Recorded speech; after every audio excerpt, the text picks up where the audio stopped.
عايز حق بنتي يرجع بس. عايز حق بنتي يرجع، مش عايز اكتر من انت كده. لغيت العزاء النهارده؟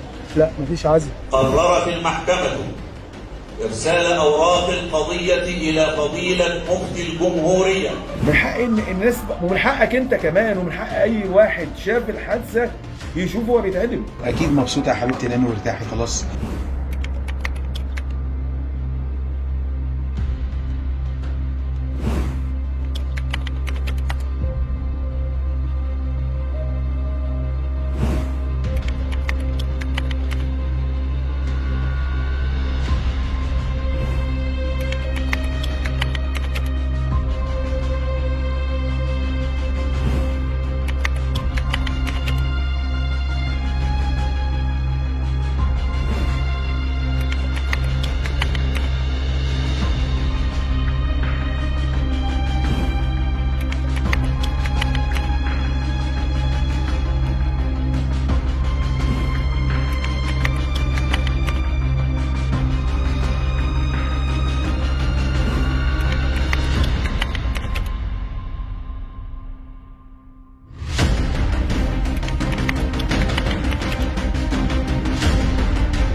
جالي تليفونات كتيرة وانا قمت قايم لما لقيت التليفونات كمان ابتسامة حتى كل شوية.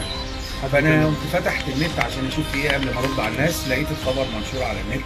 اقول له انت خدت القصاص في الدنيا ولسه انت هتروح عند ربنا بقى عشان تعرف عقاب اللي انت عملته في الطفلة دي ايه. قول لهم ده عدل ربنا، ودوقوا دوقوا حته صغيره من اللي احنا شفناه. دوقوا بقى.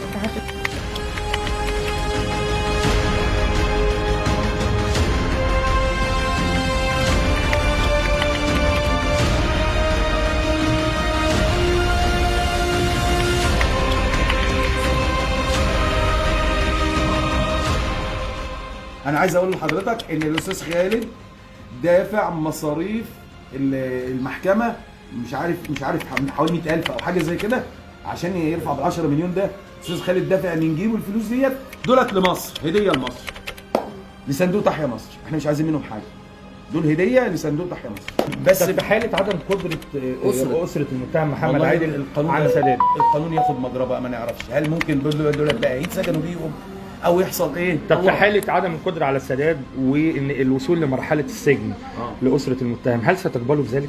نقبل بايه؟ انهم يتسجنوا؟ اه